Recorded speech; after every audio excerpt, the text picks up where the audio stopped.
Caranya ikut macam ni.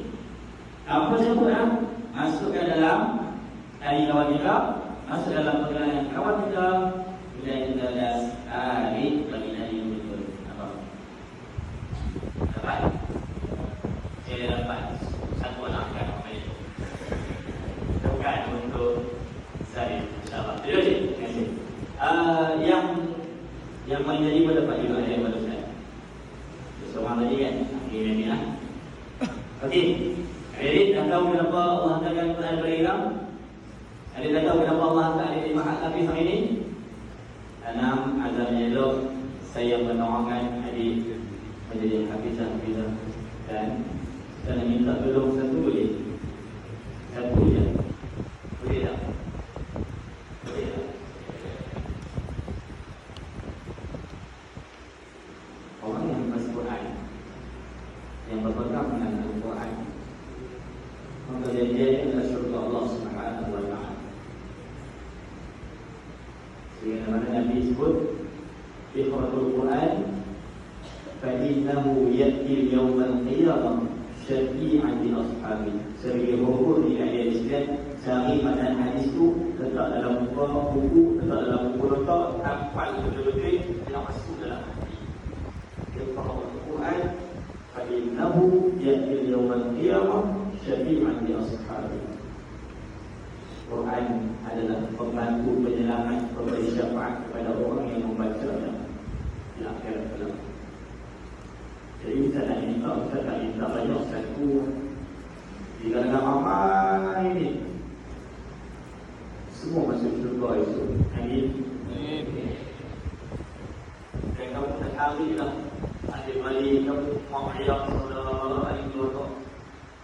Tiba-tiba kamu duduk orang dalam syurga kan. Sama orang lagi seronok dalam syurga.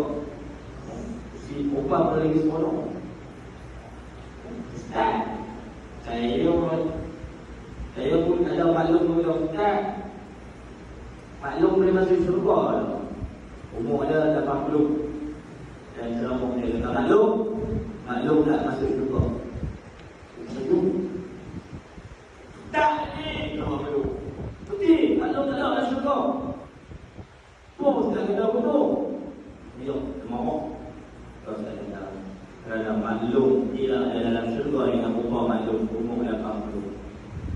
Orang yang masuk syurga semua rupa dia muda, handsome, cantik. Maklum kemudian berduri tak tahu. Jadi ada yang masuk syurga tu lah, ada syurga tengok semua kedai ni tiba-tiba piu dan langit tak nampak. Takut. Waktu itu Allah transitkan kat kampung sebelah. Na'udzubillah bi'izzati. Sebab saya pun manusia yang penuh dengan dosa. Cuma kita ni kat dunia Allah tutup ayat. Sebab itu saya selalu doa, Allahumma gfirli wastur uyubi di dunia wal akhirah. Ya Allah, apalah aku ya dosa yang telah aku lakukan yang sengaja atau yang tidak, yang terang atau tersembunyi. Wastur uyubi, tutuplah keaiban aku. Minta pada Allah.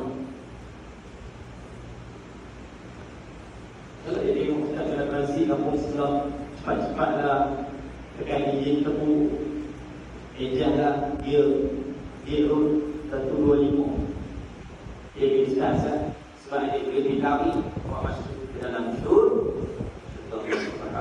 Boleh tak?